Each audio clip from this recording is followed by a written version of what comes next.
नमस्कार, आप देख रहे हैं अखबार और आपके साथ मैं हूं शैलेन। विनय न मान जल जड़ गए 3 दिन बीत, भय बिन हुई न प्रीति। आतंकी हमले के 4 दिन गुजर चुके हैं, पर पाकिस्तान मान नहीं रहा। आज फिर पुलवामा में मुठभेड़ हुई, जो बताती है कि भय की भाषा समझाना अब कितना जरूरी है। पुलवामा हमले के बाद देश भर में लोगों के मन में आक्रोश है। पीएम मोदी बार बार कह रहे हैं कि अब बातचीत का वक्त नहीं रहा, विश्व को आतंकवाद के खिलाफ एकजुट होकर कड़ी कार्रवाई करनी चाहिए। सीएम योगी ने भी कहा कि आतंकवाद की ईंट से ईंट बचा देंगे, पर सवाल यह है कि सड़क पर उतरी आवाम का आक्रोश कैसे थामा जा सकता है।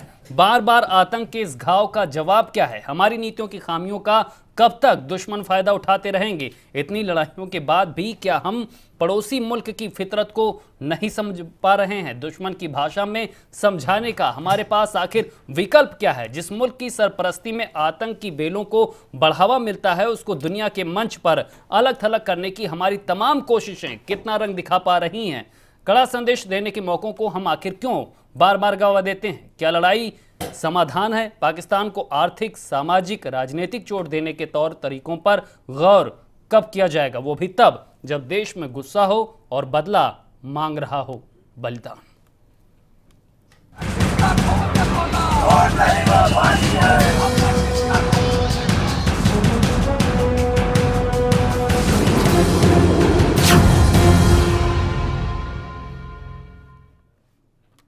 तो सरहद पर तनाव है, देश में चुनाव है, पर सवाल यह है कि आखिर जो देश के लिए अपना जान गंवा चुके हैं, जिन्होंने शहादत दी है, उनकी भरपाई कैसे हो सकती है? क्या केवल बातचीत के जरिए ही समाधान निकल सकता है, या तमाम ऐसी कोशिशें भी करनी पड़ेंगी जो आतंक के खिलाफ बड़ी जंग को और बढ़ावा दें? नई नीति तैयार करनी होगी, विश्व में भी एक संदेश जाए। आतंक को रोकने के जो तमाम कड़े संदेश हैं, उनके भी फैसले और तौर तरीकों पर गौर करना चाहिए। लेकिन उससे पहले क्या कुछ कह रहे हैं पीएम नरेंद्र मोदी, सीएम योगी का इस घटना को लेकर क्या कुछ कहना, और विपक्ष किस तरह का रुख अख्तियार किए हुए इस पूरे घटना को लेकर, समझने की कोशिश करते हैं। पुलवामा में हुआ क्रूर आतंकवादी हमला यह दिखाता है कि अब बातों का समय निकल चुका है। अब सारी दुनिया को आतंकवाद और उसके समर्थकों के विरुद्ध एकजुट होकर ठोस कदम उठाने की आवश्यकता है। देश के इन जवानों के बलिदान को हम व्यर्थ नहीं जाने देंगे। जो भी साजिश का हिस्सा है, एक एक से चुन चुन करके निपटने की तैयारी हो रही है और बहुत सख्त कार्रवाई इसमें होगी। बुलेट ट्रेन की जरूरत नहीं है, जवानों पर बुलेट प्रूफ जैकेट हो, ये ज्यादा जरूरी काम है। तो देश के लिए क्या जरूरी है, जवानों के लिए क्या जरूरी है, और जरूरी क्या है अब आतंक के खिलाफ लड़ाई के लिहाज से? इन तमाम मुद्दों पर आज की बहस, आज का अखाड़ा, जिसके लिए तमाम मेहमान हमारे साथ स्टूडियो में मौजूद हैं। सबसे पहले उनका परिचय आपसे करा देते हैं। हमारे साथ डॉक्टर अनूप पटेल हैं, कांग्रेस प्रवक्ता हैं। जीके चतुर्वेदी साहब हैं, रिटायर्ड कर्नल हैं। रुद्र प्रताप दुबे जी हैं, वरिष्ठ पत्रकार के तौर पर हमारे साथ स्टूडियो में मौजूद हैं। और साथ ही नरेंद्र सिंह राणा, बीजेपी प्रवक्ता, हमारे साथ लगातार बने हुए हैं। पहला सवाल नरेंद्र जी आपसे है।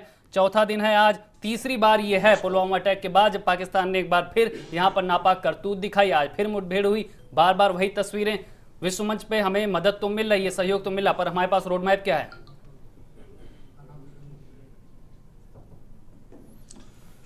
देखिए शैलेन जी, पूरा देश जो है वो सभी विपक्षी पार्टियां हों, चाहे पूरा विश्व इस देश के साथ खड़ा है। और लगातार भारत की तरफ से जितने भी प्रयास किए गए वो पर्याप्त नहीं माने गए। हमने 280 आतंकवादियों को जो है मौत के घाट उतारा सेना ने, सेना के जवान भी शहीद हुए।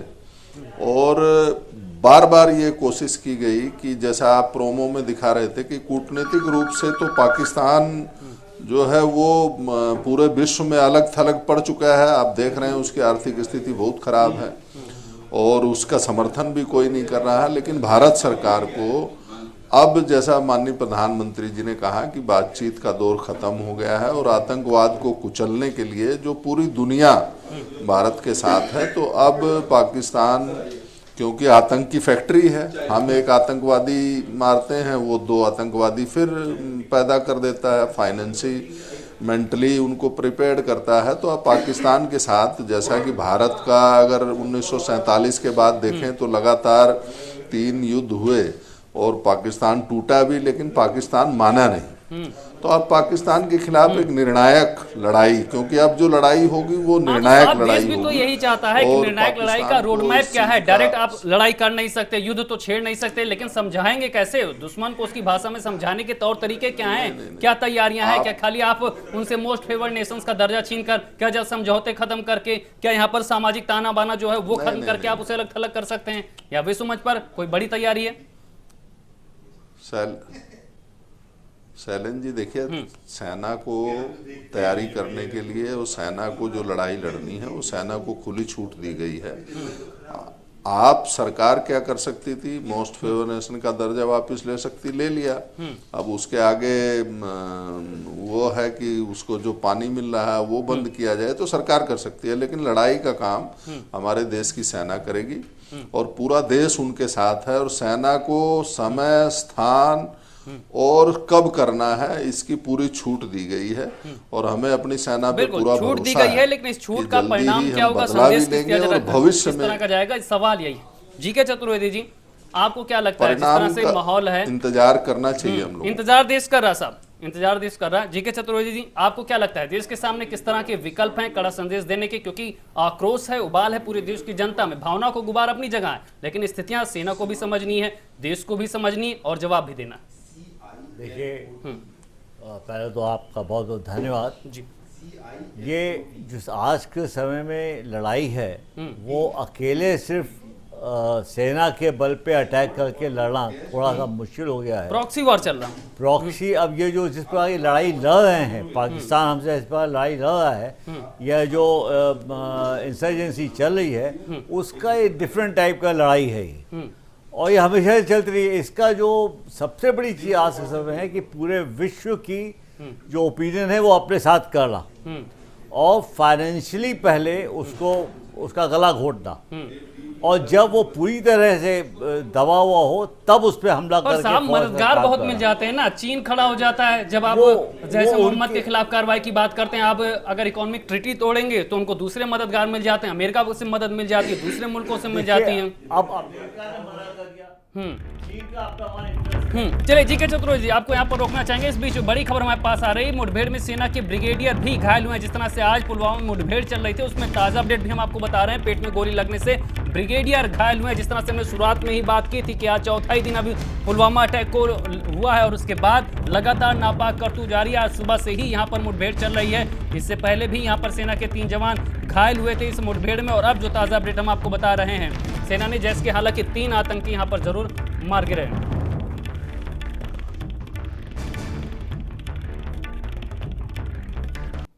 अब जो सिचुएशन है हमारे देश के अंदर, सारी पार्टियां इस बात के लिए तैयार हैं और मानती हैं कि हमें इस पे अटैक करके पाकिस्तान को जवाब देना चाहिए। साथ ही साथ जो फॉरेन आउट इंटरनेशनल सिचुएशन है वो भी हमारे फेवर में है। अमेरिका ऑलरेडी सपोर्ट कर रहा है। अभी हमने देखिए, अभी 2 ही दिन पहले का, ये 4 दिन पहले पुलवामा में जो हुआ घटना हुई, उसकी जगह उसके बदले हमने आज पुलवामा में का जो मास्टरमाइंड था गाजी कामरान, वो आज मास्टरमाइंड था पूरे इस ऑपरेशन का मास्टरमाइंड वही था। अब जैसे मोहम्मद का एक ही आदमी बचा हुआ है, अजहर मोहम्मद। तो धीरे धीरे एलिमिनेशन होगा। हाँ, ये बड़ी एक्सपेंसिव पड़ता है कि हमारे जवान, हमारे ऑफिसर्स जो सेना के हैं या सिक्योरिटी फोर्स के, वो भी इसमें मारे जा रहे हैं। ये मेरा सिर्फ एक रिक्वेस्ट है कि जब ऑपरेशन आर्मी या सिक्योरिटी फोर्सेस करें तो उनकी एक स्टैंडर्ड ड्रिल होती है जो हर सिक्योरिटी प्रूफ, हर प्रकार के जो दुर्घटनाएं उनका प्रूफ बना के हम लोग काम करते हैं। हमारी ड्रिल्स होती हैं, उसमें कोई पॉलिटिशियन या किसी आदमी को इंटरफेयर नहीं करना चाहिए। बिल्कुल। अनु पटेल जी, आपको क्या लगता है जिस तरह से मौजूदा हालात हैं, वक्त आ गया कड़ा संदेश देने का, लेकिन सरकार के सामने आप किस तरह के विकल्प देखते हैं और विपक्ष में रहते हुए आपका किस तरह का से? सलीम जी, जब 14 तारीख को पुलवामा में पाकिस्तान समर्थित और पाकिस्तान की ज़मीन में उत्पादित आतंकवादी संगठन द्वारा हमारे सीआरपीएफ के जवानों पे अटैक हुआ था, हमारे राष्ट्रीय अध्यक्ष और पूरी कांग्रेस पार्टी ने एक मत से निर्णय लिया कि हम केंद्र सरकार के साथ हैं और जो भी एक्शन लेना है हम पूरी तरीके से उसमें साथ में रहेंगे। लेकिन ये देखिए, आज चौथा दिन है उस दिन जो है 42 जवान मारे गए, कल एक मेजर शहीद हुआ, और जैसा कि अभी आपके जो है स्क्रीन पे मैं देख रहा हूं कि आज भी जो है उस पे 2 बड़े अफसर शहीद घायल हो गए हैं उस पे। तो ये कहीं ना कहीं से जो है एक पॉलिटिकल स्टेबिलिटी जो एक जरूरत होनी चाहिए वो तो है ही है इस समय, लेकिन जो डिसीजन मेकिंग है या डिसीजन लेने की क्षमता है वो थोड़ा सा जो है मोदी जी भाषण और रैलियों में ना दिखाएं, वो सच में दिखाएं। मैं आपको बताऊं कि उसके बाद कांग्रेस के जितने भी बहुत सारे प्रोग्राम थे स्थगित हो गए, लेकिन आप ये देखिए कि 14 के बाद भी जो है आदरणीय नरेंद्र मोदी जी लगातार जो है रैलियां कर रहे हैं। ये एक तरीके से ये गलत मैसेज जा रहा है। आप मतलब सेंसिटिविटी को जो है ये दिखा रहा है कि मोदी जी जो है सेंसिटिव नहीं है। वो दूसरी बात, इन मुद्दों पर राजनीति नहीं, मैं राजनीति नहीं कर रहा हूं, मैं हकीकत बता रहा हूं। और मैं आता हूं कि सीआरपीएफ ने जो पॉइंट्स बता रहा हूं वो तो हम साथ में ही हैं कि सीआरपीएफ ने जब 4 फरवरी को मांगा था कि हमें जो है एयरलिफ्ट के लिए आप जो है मुहैया करवाइए जो है, तो गृह मंत्रालय ने उस चीज को माना नहीं था दैट टाइम। जो सिक्योरिटी में लैप्सेस हैं, साहब अब वक्त अपनी नाकामियों को गिनाने का मैं निकालना, मैं इसी का कड़ा संदेश कैसे, मैं कह रहा हूं कि इस पे जो इस पे एक्यूज लोग हैं, अंदर के जो सिस्टम के सिक्योरिटी के लैप्सेस हैं, उस पर भी कड़ी कार्रवाई हो, और उसके साथ साथ एक कड़ा मैसेज देना चाहिए हम प्रधानमंत्री मोदी जी के साथ। ठीक, रुद्र प्रताप जी, जिस तरह से हम देख रहे हैं सोशल मीडिया पे देख लें, जनता की बात देख लें, जंग की बात है, जज्बात की बात यहाँ पर सामने है, जरूरत क्या है और आपको क्या लगता है किस तरह से कड़ा संदेश दिया जा सकता है इस तरह की घटनाओं? हाँ, जब भी पाकिस्तान के साथ किसी भी जंग की बात आती है या माहौल तैयार होता है तो असल में हम लोग सबसे पहले जहाँ पे पहुंच जाते हैं वो युद्ध है, बीच के सभी तरीकों को फांदते हुए, जबकि वो सबसे अंतिम तरीका है। और असल में आज के सब समाज में तो उसकी गुंजाइश भी बहुत कम बचती है। आपके पास 1000 तरीके होते हैं जिससे आप पाकिस्तान पे काबू कर सकते हैं। Financial action task force France के पेरिस में है, आप क्यों नहीं उनको वो रिपोर्ट देते, क्यों नहीं आप अपने जो आपके पास रॉ की रिपोर्ट है कि जैसे मोहम्मद को कौन सी पाकिस्तानी एजेंसियां फंडिंग करती हैं, आप क्यों नहीं रिपोर्ट देते? अगर आप जब रिपोर्ट देंगे तो उसके बाद IMF, विश्व बैंक, सभी उसकी मूडीज सब उसकी रेटिंग गिराएगा। चाइना पाकिस्तान के सारे खर्चे वहन नहीं कर सकता, वो विश्व बैंक करता है, वो उसको ऋण देता है, तब उसकी सर्व शिक्षा अभियान पाकिस्तान की शिक्षा आयातित हो पाती है वहां से। दूसरी बात, मोस्ट फेवर्ड नेशन का दर्जा अलग किया गया, हालांकि इससे भारत को नुकसान ज्यादा है असल में, क्योंकि भारत से सामान ज्यादा जाता था, पाकिस्तान से कम आता था, पाकिस्तान से आयात कम होता था। लेकिन जब आप कूटनीति कर रहे होते हैं तब आपको इंटरनेशनल पॉलिटिक्स में जगह बनाने के लिए कुछ प्रतीकों की सहायता करनी पड़ती है। जैसे अगर नोटबंदी के टाइम था, अगर राहुल गांधी जी 2000 या 4000 रुपए निकालने गए तो जाहिर सी बात उनको रुपए की जरूरत नहीं थी, वो एक प्रतीक था जिसको वो दिखाना चाहते थे कि मैं भी आगे बढ़ के आया हूं। तो ये एक प्रतीक है IMF से लेना। और प्रतीक से आगे बढ़ के क्या हुआ, अगले ही दिन भारत सरकार ने यह किया कि पाकिस्तान से आयातित होने वाले सामान पे 200% कस्टम ड्यूटी बढ़ा दी। शायद उस पर बात नहीं हो रही, वो एक बहुत जरूरी कदम था। जम्मू कश्मीर के बारे में आपको बताऊं, वहां पे भारत के झंडे के अपमान पे कोई कानून नहीं होता। अगर आप उसे जला दें, रगड़ दें, पैरों के नीचे मसल दें, भारत सरकार उस पर कानून लाने जा रही है।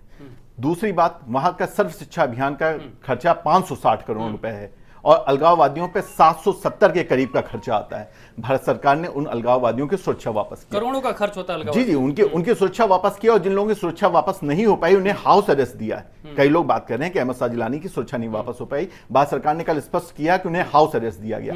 ये कुछ ऐसे छोटी छोटी चीजें हैं जो उस दिशा की ओर बढ़ रहे हैं। अभी भी आपने मुंबई सीरियल ब्लास्ट का नाम सुना होगा, मुझे लगता है कश्मीर में भी वैसी ही सीरियल चीज, रेगुलर प्रैक्टिस की भी जरूरत है इस तरह की घटनाओं पर। हम थोड़े वक्त तक देखते हैं उबाल आता है, गुबार आता है, फिर हम देखते हैं फिर स्थितियां सामान्य हो जाती हैं और फिर इस तरह की जो जहर की बेलें हैं वो पनपने लगती हैं। असल में गुस्सा जो चीज होता है वो आप सबसे पहले इसी चीज पे निकलता है कि हमला करो। आपको ये नहीं समझ में आ रहा, अगर आप 40 लोगों की मौत पे, 40 लोगों की शहादत पे इतना गुस्सा हो रहे हैं तो हमले में तो 400 आदमी मर सकते हैं, 400 आदमी शहीद हो सकते हैं, उनकी मौत को हम कैसे बचा पाएंगे?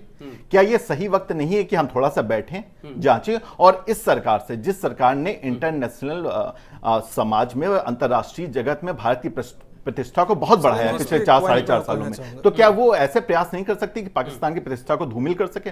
क्या उसे टेरर स्टेट घोषित करने की दिशा में आगे नहीं बढ़ सकती है? मुझे लगता है अगर इस प्रयासों पर गौर किया जाए तो ज्यादा सार्थक नतीजे निकल पाएंगे। अनु पटेल बताइए। हाँ, मैं बिल्कुल आपसे सहमत हूं कि कहीं से जो है जो ये युद्धोन्माद की स्थितियां लगातार हम चाहे जो वो आपका जो है सोशल नेटवर्किंग में हो, और चाहे एक आम जीवन जीने वाला एक जो है आम शहरी भी ये चाह रहा है कि कुछ न कुछ इस पे कार्रवाई होनी चाहिए, देश का हर नागरिक। हाँ बिल्कुल।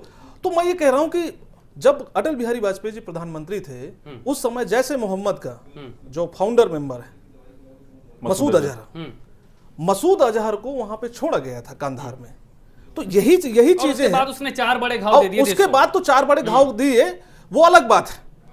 और अभी भी जो है जो हमला हुआ है उसमें से जैसे मोहम्मद और मसूद अजहर का बड़ा हाथ है। पर साहब जो अलगाववादी हैं, जो हुर्रियत के नेता हैं, जो घर के भेदिए हैं, जो जहर वहां पर फैला रहे हैं, जो इस तरह की मददगार बन जाते हैं, वो भी तो बड़ी चुनौती है। बिल्कुल उनकी चुनौती है, सियासत के कारण उनकी चुनौती है। और जो भी इस तरीके देश विरोधी भावनाएं पनपती है, जो सेना पर आप FIR दर्ज करवा देते हैं, मानवता की बेड़ियां डाल देते हैं, वो भी तो सवाल है। उनके ऊपर कड़ी कार्रवाई करनी चाहिए। मैं जो बात कह रहे थे पत्रकार साहब कि डेफिनेटली जो फाइनेंशियल प्रेशर होता है, जैसे इन्होंने नाम लिया फाइनेंशियल एक्शन टास्क फोर्स, ये पेरिस में हो रही है, इसके साथ साथ बहुत सारे जो है इंटरनेशनल फाइनेंशियल प्रेशर हम डाल सकते हैं, स्ट्रेटेजिक प्रेशर भी हम लोग डाल सकते हैं। तो उससे क्या है कि एक बहुत बड़ा दबाव बनता है। और सबसे इंपॉर्टेंट बात है चाइना, जिसके साथ हमारा जो है एक कॉम्पिटिटिव स्ट्रगल रहा है। तो आप विपक्ष में आप सरकार पे दबाव बनाइए, उनके सामने नहीं बिल्कुल तो करिए, जिम्मेदारी निभाइए। नहीं, हम तो केंद्र सरकार के साथ ही हैं, लेकिन हम ये कह रहे हैं कि चाइना से भी जो है जो रिश्ते हैं उन रिश्तों को भी सुपरवाइज करना चाहिए, क्योंकि चाइना जिस तरीके से शील्ड के रूप में खड़ा हो रहा है, मेरा कहने का मतलब है सारे नेताओं को बायकॉट करिए जो सुपरवाइज करना चाहिए, दोस्ती निभाने जाते हैं, सुपरवाइज करना चाहिए, सुपरवाइज करना चाहिए। बार-बार दोस्ती की बातें और बार-बार पीठ पे छुरा। मैं यही कहना चाहता हूं कि सुपरवाइज करना चाहिए जो चाइना और इंडिया के जो रिलेशन है, क्योंकि चाइना अंतिम में वो शील्ड करने लगता है पाकिस्तान को। नरेंद्र सिंह राणा जी बताइए आगे का क्या रोड मैप है? 4 दिन आज बीत गए, हर दिन कोई ना कोई नापाक करतूत, यहां पर विश्व मंच से बात खाली हो रही, कुछ अभी तक बड़ा एक्शन देखने को नहीं मिला। नहीं शैलेंद्र जी, बड़ा एक्शन की तैयारी है और बड़ा एक्शन होगा भी, ये सब जानते हैं, आप भी जानते हैं, मैं भी जानता हूं, पूरा देश जानता है। लेकिन जो मैंने आपसे कहा कि जो सरकार को करना चाहिए वो सरकार अपने स्तर से कर रही है, जो सेना को करना है और तीनों सेनाओं को करना है वो सेना अपनी तैयारी कर रही है, क्योंकि रणनीति और नीति अलग अलग होती हैं। नीति का हम चर्चा कर रहे हैं, पर साहब हमले के बाद इन बातों पर भी गौर करना चाहिए। जो लोकल मददगार हैं, जो वहां पर अलगाववादी सोच पनप रही, जो देश विरोधी भावनाएं पनप रही, उन पर भी तो रेगुलर एक्शन होना चाहिए, उसके लिए भी तो रोड मैप तैयार होना चाहिए, जो इतने बड़े हमलों की नींव तैयार खड़ी कर देते हैं। बिल्कुल शैलेंद्र जी, उसी दिन जिस दिन ये घटना हुई, ये जो अलगाववादी नेता थे इनकी सुरक्षा को वापस लेने का काम किया गया। ये जो दोहरा मापदंड अपनाते थे कि भारत से बात भी कर रहे हैं और पाकिस्तान से भी बात कर रहे हैं, तो कहीं न कहीं सरकार ने ये माना है कि नहीं, अब ये भी निर्णायक होना चाहिए कि ये बात एक ही तरफ करें और वो बात केवल भारत के साथ अगर करनी है तो करें, और नहीं तो इनको भी इनका जो है संदेश जो ये चाहते हैं वो दिया जाए। तो सारे स्टेप डे टू डे सारे लोग ले रहे हैं, और मैं बार बार ये निवेदन करता हूं हम सभी से कि हमारी सारी डिबेट्स पूरी दुनिया में देखी जाती हैं। भारत के लोगों के प्रतिनिधि बन के हम बात कर रहे हैं, हम किसी पार्टी के या किसी संस्था के प्रतिनिधि नहीं हैं। और भारत अपनी सुरक्षा करने में पूरी दुनिया जानती है कि हम आर्थिक पाकिस्तान को भी पता है साहब, इसीलिए तो सीधी लड़ाई नहीं लड़ रहा ना, इसीलिए तो कायराना हरकत हो रही है। उनकी तो यही सोच है, उनकी तो यही फितरत ही है। नहीं, आपको तो जवाब देना पड़ेगा, आपको तो संदेश देना पड़ेगा, दुश्मन को उसकी भाषा में समझाना पड़ेगा। बिल्कुल, ये छद्म युद्ध नहीं, युद्ध के बाद वो जो छद्म युद्ध उसने छेड़ा हुआ है। और बार बार आप देखते हैं कि जैसे हम जिस आतंकवादी को पकड़ के पाकिस्तान तक के लोग यहाँ पकड़े गए वो डिनाई कर देता है, तो ये तो लगातार चलता है। और उसके बावजूद भी हम जो है अब इस समय कम से कम ये जरूर सुनिश्चित करेंगे कि अब हम शहादत नहीं देने वाले हैं, और जो देश के दुश्मन हैं, चाहे वो जिस फैक्ट्री से पैदा होते हैं, उस पर हम हमला करेंगे। बिल्कुल हमला करेंगे, और जो भी हमला वो राजनीतिक, आर्थिक, सामाजिक ये होगा। ठीक, जी के चतुर्वेदी जी, जब भी इस तरह की घटनाएं सामने आती हैं, एक विकल्प सामने आ जाता है सर्जिकल स्ट्राइक का। देश कहता है बार बार सर्जिकल स्ट्राइक करो, सेना क्या सोचती है सर्जिकल स्ट्राइक को लेकर, और जिस तरह से ये बात भी उठती है कि अब जवाब देने के लिए जो सीमा से सटे इलाके हैं, जहां पर टेरर कैंप चलते हैं, उन पर हम थोड़ा बहुत हमला करके थोड़ा यहाँ पर माहौल बना सकते हैं, दबाव बढ़ा सकते हैं। देखिए, हर बार हम ऑपरेशन में पहले ऑपरेशन को रिपीट नहीं करते। सर्जिकल स्ट्राइक आपने पहले कभी नहीं सुना, उसके पहले जो हमने अंदर बर्मा में जाके हमारा कैंपों को डिस्ट्रॉय किया वो भी आपने कभी नहीं सुना। ऑपरेशन वो हरकत होने के थोड़े दिन बाद हम we are reacting to their action, तो give us some time. Probably आपको जैसे अभी पता लगा कि आपने जो मास्टरमाइंड था उसको यहाँ मार दिया, काजी को ख़त्म कर दिया, 3 यहाँ पर आपने टेररिस्ट मारे।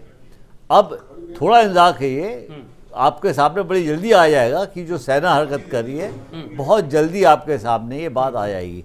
जहाँ तक ये अभी हमारे साथी ने कहा कि प्रधानमंत्री जी इधर से उधर घूम बातें कर रहे हैं, स्पीचें दे रहे हैं, ये एक समय है जब जो हमारे देश के जो नागरिकों का जो गुस्सा है, जो उनके जो से ठेस लगी उनके मन को, उनको भी इस समय समझाने की बहुत सख्त ज़रूरत है।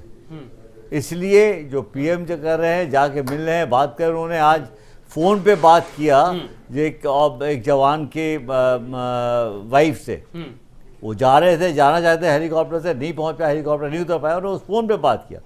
तो सब काम साथ साथ चले चाहिए और दुश्मन को भी आभास होना चाहिए हम क्या करने जा रहे हैं। तो बिल्कुल यही होना चाहिए कि जब वक्त हो तब कड़ा संदेश दिया जाए। जनता की भावनाओं का सम्मान यहाँ पर है, शहादत पर सम्मान है, और जरूरत है यहाँ पर कि विश्व मंच पर हम पाकिस्तान को अलग थलग करें, उसके ऊपर दबाव बनाएं और आतंकी घटनाओं पर नकेल कसा जाए। फिलहाल यहाँ पर एक छोटे से ब्रेक।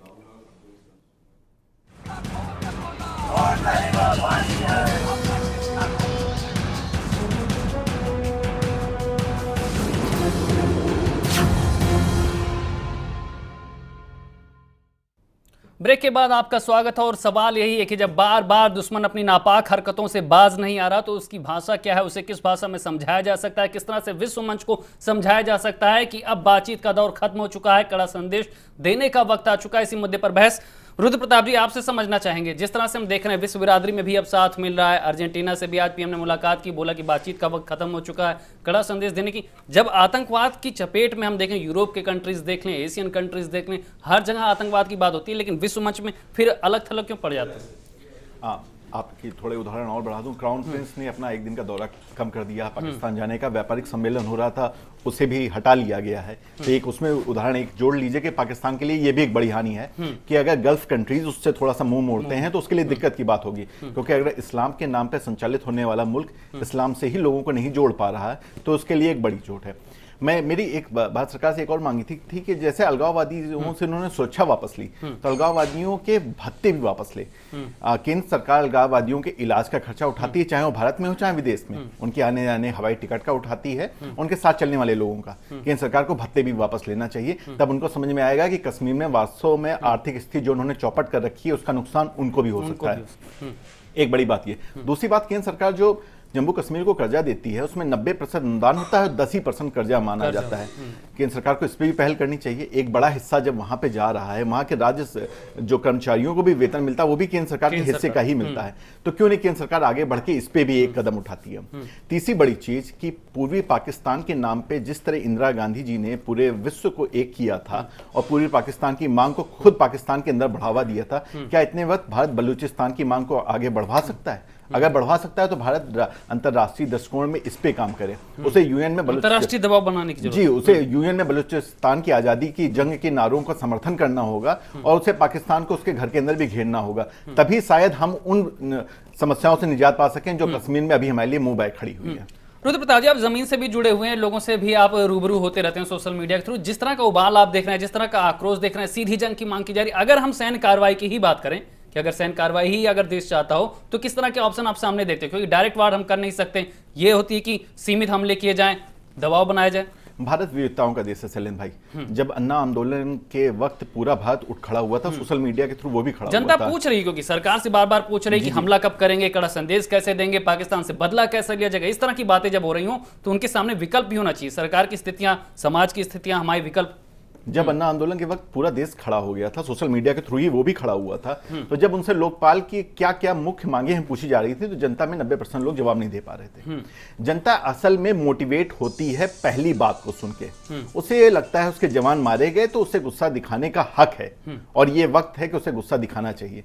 वो उनके पीछे के समाधान नहीं बता सकती और सरकार को भी यही समझना चाहिए कि कोई व्यक्ति अगर घर से बाहर निकला है इस मौके पे, जबकि वो अपना गुस्सा फेसबुक और ट्विटर पे दिखा सकता है, उसके बावजूद निकला। मैं कह रहा हूं फोटो खिंचाने निकला है तो भी निकला है ना।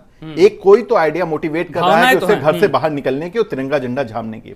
अगर वो निकला है तो सरकार को उस गुस्से का प्रतिनिधित्व करना चाहिए। वो जनता आपको समाधान नहीं दे सकती है, आप चुने हुए सरकार के हैं, आपको मालूम है कि विश्व कैसे रिएक्ट करता आपकी बातों पे। अभी नरेंद्र राणा जी ने सिंधु नदी समझौते को तोड़ने की पेशकश की। ये राष्ट्रपिता महात्मा गांधी का देश है, शांति का देश। यहां पे आप किसी के लाइफ लाइन को नहीं बंद कर सकते। अगर आपने ये रणनीतिक भूल की तो चीन ने अगर ब्रह्मपुत्र का पानी बंद किया तो असम के साथ क्या होगा? हमें बहुत सारी चीजें देखनी पड़ेगी। हम सिविलियंस के साथ कैसे लड़ाई लड़ सकते हैं? नरेंद्र राणा जी जिम्मेदार नेता हैं, पता नहीं उन्होंने एक ऐसी बात उनके मन में आई, सिंधु नदी समझौता तोड़ने की अभी कोई जरूरत नहीं है। अभी और भी ऐसी चीजें हैं जिनपे विश्व में दबाव बनाया जा सकता है पाकिस्तान के ऊपर, और मुझे लगता है बलूचिस्तान मांगो एक अच्छी मांग होगी। ठीक है, नरेंद्र सिंह राणा जी जवाब दीजिए और ये बताइए कि किस तरह से कश्मीर में जो अलगाववादी हैं, हुर्रियत के नेता हैं, इनको और किस तरह से आप इन पे चोट पहुंचाएंगे? जिस तरह से यहाँ पर जहर उगलते हैं देश के खिलाफ, उन पर कैसे चोट पहुंचाएंगे? मानवाधिकार की बेड़ियां सेना के पास जो रहती हैं उन्हें कैसे दूर करेंगे? नहीं, देखिए शैलेंद्र जी, दो ही चीजें जो मैं शुरू से ही कह रहा हूं, और हमें भारत के लोगों को सेना को अलग करके जो बात कर रही है, जो हम कर सकते हैं, हमारी सरकार कर सकती है, तो उस दिशा में मैंने ये नहीं कहा कि उनका जल बंद हो जाएगा या बंद कर देना चाहिए। मैं तो एक बात कर रहा हूं कि हम कोई चाइना में आतंकवाद थोड़ी पनपाते हैं। अगर कोई आतंकवादी मुल्क, उसके खिलाफ हम कठोर कार्रवाई करते हैं, और उसका ये भी एक विकल्प है। तो भारत तो शांति प्रिय देश है, सारी दुनिया जानती है। भारत ने कभी, पर उसी की परीक्षा ली जा रही ना बार बार, तो उन रास्तों पर भी तो गौर करना होगा कि शांति के राह पर चलकर किस तरह से आप संदेश देंगे।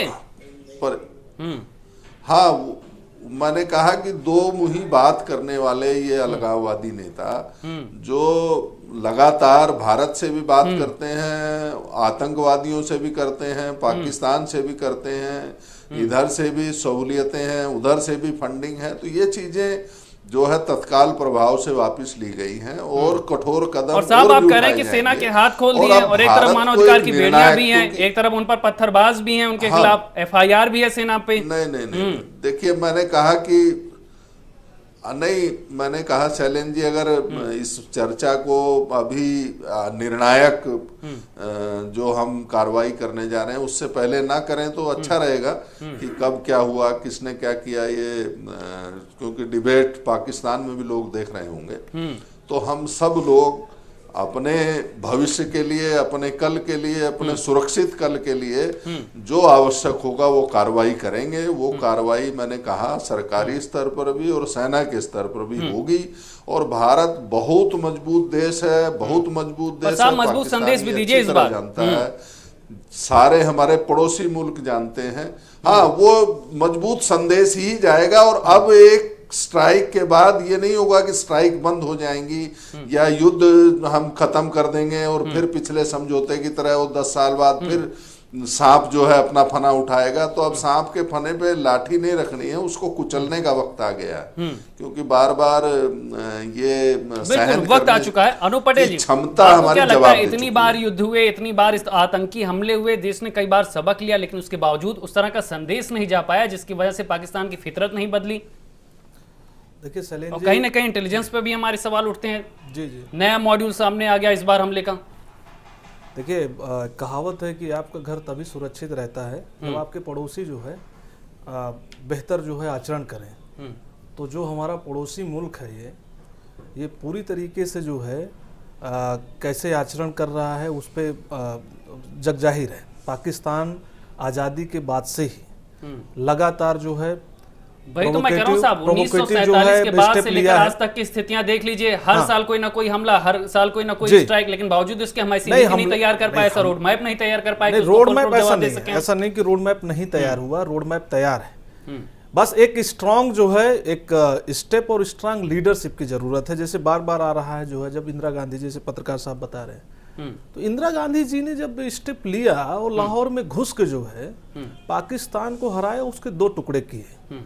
तो बहुत ही जो है एक स्ट्रैटेजिक एक अंडरस्टैंडिंग होनी चाहिए और स्ट्रांग लीडरशिप की जरूरत है।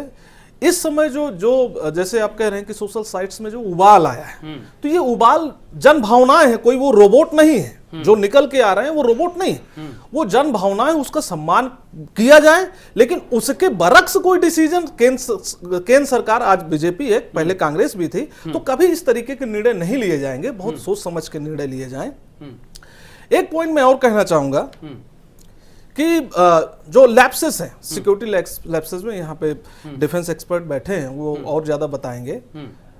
जिस तरीके से प्रेजेंट किया जा रहा है, प्रेजेंट जो है केंद्र सरकार के द्वारा जो है उसको प्रेजेंट किया जाता है, अगर वो हकीकत में जो है, हकीकत में ही उनको जो है जिस तरीके से छूट दी जाए, जैसे अभी 4 दिन से बात हो रही है कि हम छूट दे दिए, तो इसी तरीके से अगर पहले से भी कुछ चीजें जो लगातार मांग रही थी सिक्योरिटी फोर्सेज, अगर उनको जो है साइलेंटली बिना किसी पॉलिटिकल हाइप के अगर उनको दे दिया जाता, तो शायद इस तरीके की घटनाओं में कमी आएगी। ठीक है, जी के चतुर्वेदी जी, आपको क्या लगता है, सेना के लिहाज से देखें तो किस तरह के परिवर्तन की जरूरत है? जिस तरह से हमने देखा घाटी में, इस तरह का मॉड्यूल हमने पहले नहीं देखा था, लेकिन दुश्मन की तो अपनी तैयारियां हैं, वो तो हमला करेगा ही करेगा। हमारी तैयारियां किस तरह की हैं और किस तरह से जवाब देने के लिए अब हमें तैयार होना होगा? जैसे अभी अनिल जी ने बताया, अगर आप थोड़ा सा ध्यान, हम हालांकि पीछे की बात तो मतलब नहीं है, लेकिन आप अगर थोड़ा सा ध्यान इस बात पे ले जाएं कि इसी रोड पे 3 चेक पोस्ट सेना के थे, सिक्योरिटी फोर्सेस के थे, कोई भी गाड़ी जाती थी वो 3 बार चेक होती थी।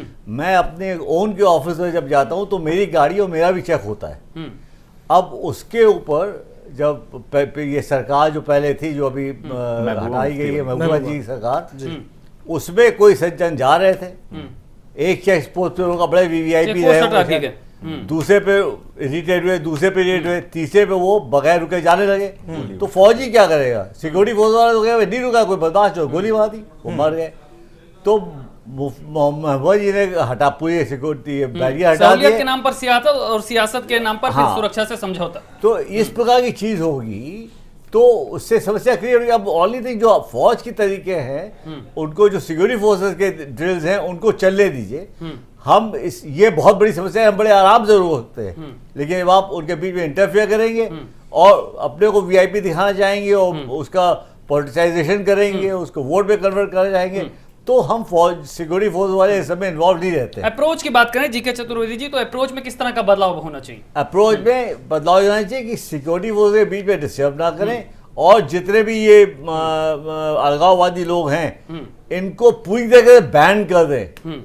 आपको शायद लोगों को ना पता हो कि इन अलगाववादियों के किसी का भी एक भी बच्चा इनके अलगाववाद के साथ नहीं है। वो अपने इंडिपेंडेंट सब काम कर, डॉक्टर बना है, कोई बिजनेस कर रहा है, कोई बाहर है, एक भी नहीं है। ये इससे पैसा कमा रहे हैं और अपने बच्चों की देखभाल करें। अमेरिका में सबने बच्चों को पढ़ाया, आतंक का व्यापार किया जा रहा है। इसको पूरा टाइट करना चाहिए, इनको रोक बैन कर देना चाहिए। जब तक ये सिचुएशन खत्म ना हो, जब तक जब कश्मीर का मामला सॉल्व ना हो, कोई भी अलगाववादी को किसी प्रकार की कोई छूट नहीं देनी चाहिए। बिल्कुल छूट नहीं देनी चाहिए। रुद्र प्रताप जी, आपसे समझना चाहेंगे, बाहर की चुनौतियां तो हैं, हम देख रहे हैं जी प्रॉक्सी वॉर जिस तरह से चल रहा है, इसमें जो आंतरिक चुनौतियां हमारे सामने है, जिस तरह से हमारे देश के ही लोग इस तरह की घटनाओं में संलिप्त रहते हैं, उनसे कैसे निपटा जाए? आपको क्या लगता है इस चुनौतियों से निपटने के क्या कुछ रास्ते? सरकार ने कल फेसबुक के साथ एक मीटिंग की है और उसको कुछ कीवर्ड दिए हैं। सरकार ने, गृह मंत्रालय राजीव गौबा की एक मीटिंग हुई है और उन्होंने कुछ कीवर्ड दिए हैं। उस कीवर्ड को उन्होंने फेसबुक से कहा है कि अगर इस कीवर्ड पे भारत में कुछ ज्यादा लिखा जाए या सर्च किया जाए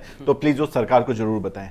उस कीवर्ड की लिस्ट अभी बाहर नहीं आई है, लेकिन निश्चित तौर पर पुलवामा अटैक से कुछ कीवर्ड है जो हिंदी और इंग्लिश के दिए गए। सरकार अपनी तरफ से प्रयास कर रही है कि नागरिकों को जो लोग भड़का रहे हैं या तो बहुत इंपॉर्टेंट, या तो उन्हें चिन्हित किया जाए, और अगर वो उन्हें चिन्हित नहीं भी कर पा रहे हैं तो ऐसे लोगों के लिए वो प्लेटफॉर्म नहीं दिया जाए जिससे वो ज्यादा तक लोगों तक पहुंच पड़े। व्हाट्सएप स्टेटस से गिरफ्तारी हो रही है, फेसबुक से गिरफ्तारी हो रही है। गिरफ्तारी कितनी जायज है, कितनी नहीं है, कितना उसमें मान्य अधिकार है कि नहीं, ये बात की बात है। इतने वक्त बड़ी बात है कि जरूरी है। और जहां पे भी आवाजें उठ रही हैं, खास के देश के अंदर से कुछ युवा जिन्हें शायद चीजों की समझ नहीं, जो किसी बहकावे में आ रहे हैं, वो जब इस तरह की बातें कर रहे हैं, उनका शुरुआत में ही मनोबल तोड़ा जाएगा, तो शायद ही आने वाली पीढ़ी या जो उनके साथ के दोस्त हैं उन्हें समझ में आएगा कि वो गलत राह पकड़। बिल्कुल, हमारे लिए वही ज्यादा चुनौती बन जाते हैं जो हमारे घर के भीतर रहते हैं। इस हमले में भी हमने देखा जिस तरह से कश्मीर का एक युवा जो है सहयोगी उनका बन गया, जिसकी वजह से इतना बड़ा डैमेज हो। इस तरह के युवाओं की हम किस तरह से उनसे निपटें? जी, और युवाओं की बात आपको मैं बताऊं, महात्मा गांधी से एक बार सरदार पटेल ने कहा कि बापू आप जो मुझे विचार समझाते हैं, मैं अपने जब युवा साथियों के बीच में जाता हूं तो मैं उनको ठीक उसी तरीके से नहीं समझा पाता जिस तरह मैं आपसे समझता हूं। तो बापू ने कहा कि पटेल, दिक्कत तुम्हारे साथ है, उन लोगों के साथ नहीं। असल में तुमने अपने आप को युवा मानना छोड़ दिया, इसीलिए तुम अब विचारों को यहां से लेकर वहां पहुंचाने का काम कर रहे हो। जिस क्षण आपने खुद को युवा मान लिया तो विचार तुम्हारे ऊपर से होते हुए दूसरी तरफ चले जाएंगे। भारत सरकार को यह समझना पड़ेगा कि राष्ट्रभक्ति कोई जगाने वाली चीज नहीं होती। आपके एक्शन से, आपकी बातों से राष्ट्रभक्ति खुद ही खुद हो जाती है। अगर आपको खड़े होने के लिए मजबूर करना पड़े तो असल में आप लोगों को राष्ट्रभक्ति सिखा रहे हैं। मुझे लगता है ये एकदम सही माहौल है। भारत सरकार को सभी राजनीतिक दलों को एकजुट रखना चाहिए, और सिर्फ राजधर्म नहीं होता, नागरिकों को भी पालन करना होगा। उन्हें भी किसी सांसद की हंसते हुए फोटो को बार बार ट्वीट नहीं करना होगा। उन्हें समझना होगा कि कोई एक भूल चूक हो गई है, किसी ने अपने परिचित को देख के हंस लिया होगा। अगर आप भी सहयोग करेंगे, सरकार भी सहयोग करेगी, तभी एक सशक्त भारत खड़ा हो पाएगा इस वक्त। अनूप पटेल, हाँ देखिए रुद्र प्रताप जी, बिल्कुल मैं आपसे सहमत हूं, लेकिन कुछ चीजों से मैं सहमत नहीं हूं। देखिए, एक सेंसिटिविटी का मसला है, सिर्फ एक सांसद की बात नहीं है। इनके जो है मेयर हैं मुरादाबाद से, पश्चिम के हैं मेयर है, अग्रवाल साहब हैं, वो बाकायदा हंसते हुए स्लोगन लगा रहे हैं। ठीक है, तो इस तरीके की लगातार तो सब कार्रवाई करिए, उन पे कार्रवाई करिए, उसको प्रचलित मत करिए।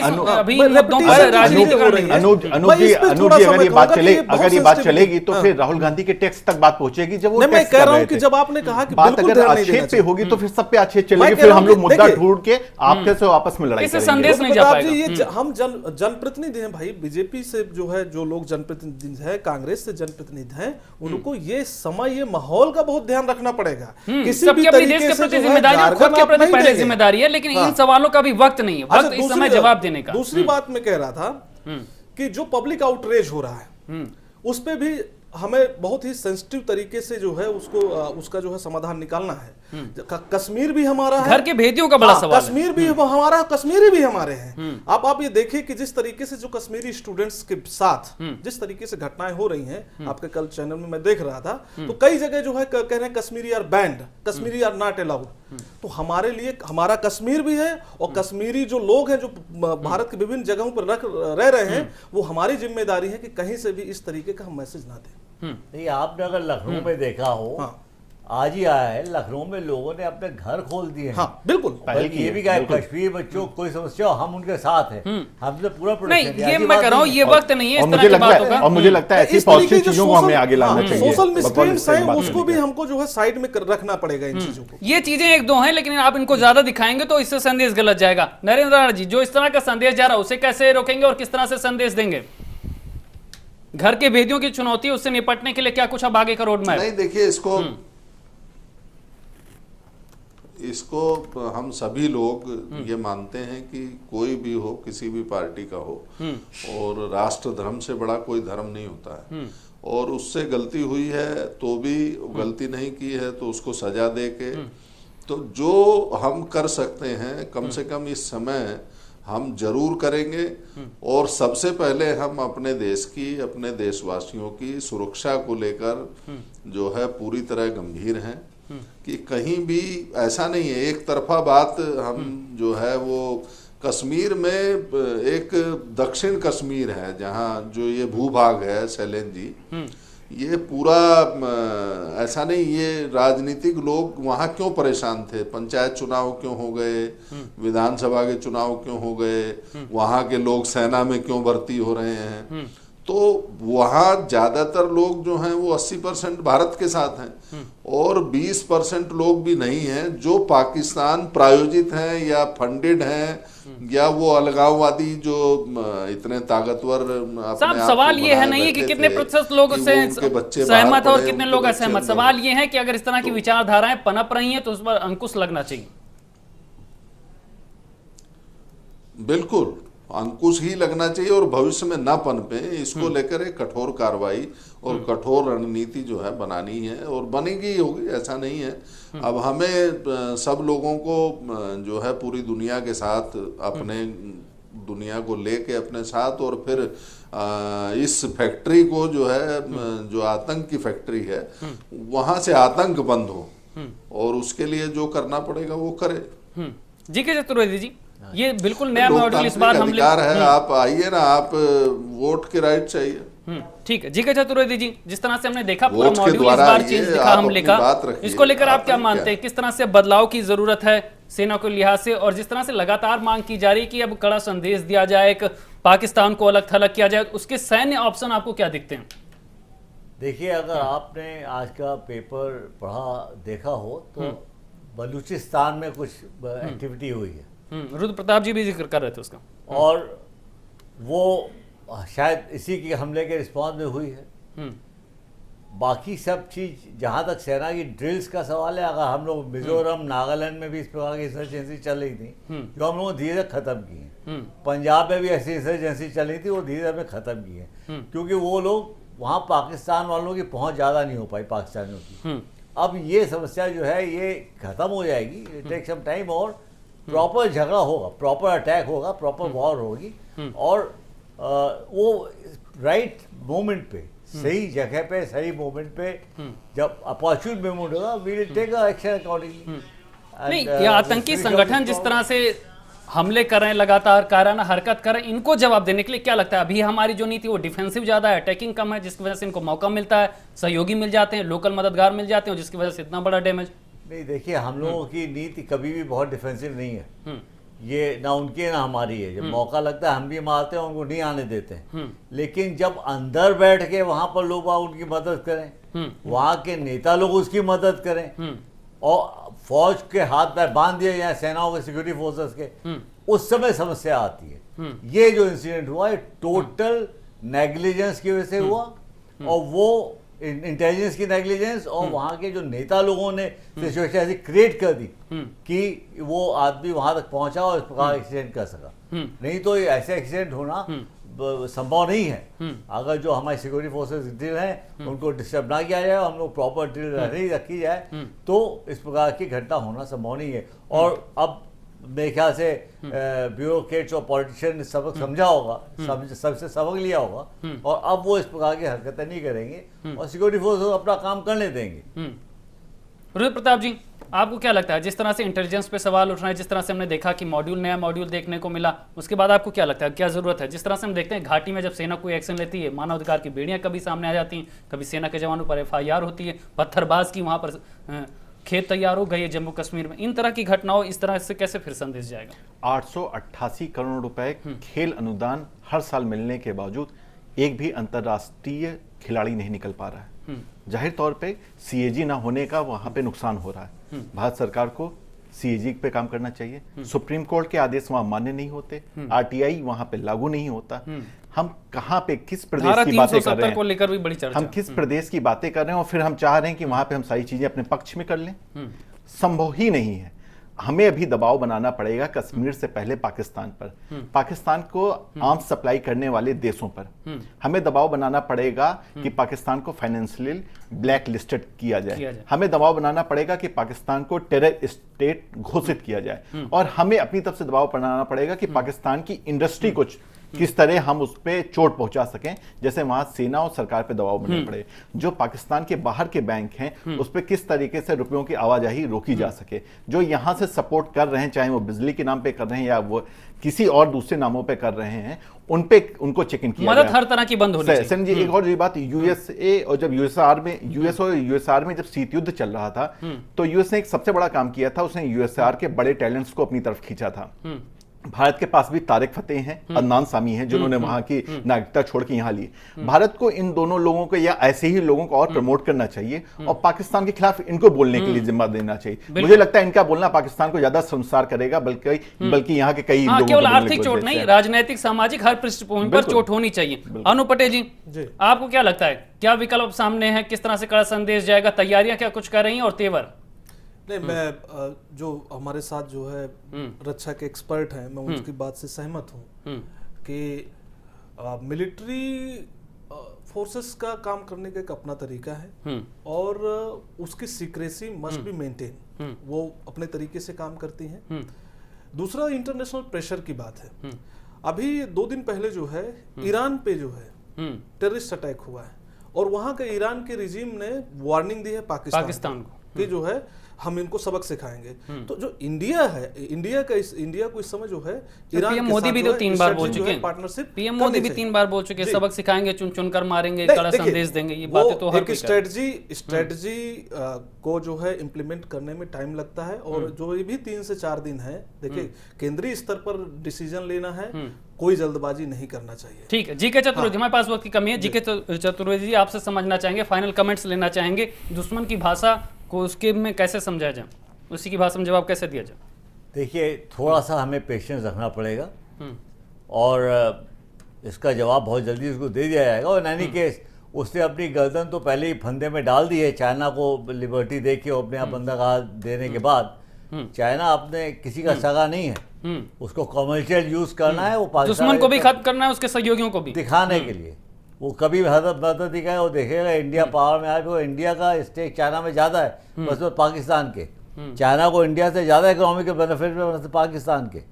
तो चले दिए, बहुत जल्दी आपको इसका मिलिट्री रूप भी सामने आ जाएगा। और इसका जैसे हमारे पीएम साहब ने कहा कि हम खून का बदला लेंगे, बिल्कुल बदला लेने की बात जनता भी कह रही है और पीएम भी बार बार कह रहे हैं, लेकिन वो तरीका क्या होगा, वो रास्ते क्या होंगे, तौर तरीके क्या होंगे, नीतियां क्या होंगी, कैसे पाकिस्तान को बड़ा सबक दिया जाएगा, बड़ा संदेश दिया जाएगा, आतंक के खिलाफ ये लड़ाई आगे किस तरह से जारी रहेगी और किसका सहयोग मिलेगा, और किस तरह से जो देश की सीमाओं के अंदर ही दुश्मनों के सहयोगी हैं उनकी कमर तोड़ी जाएगी। इन तमाम सवालों के जवाब सेना भी ढूंढ रही है, सरकार भी ढूंढ रही और जनता भी। फिलहाल आज की बहस में इतना ही। तमाम मेहमानों, तमाम दर्शकों का बहुत बहुत शुक्रिया। नमस्कार।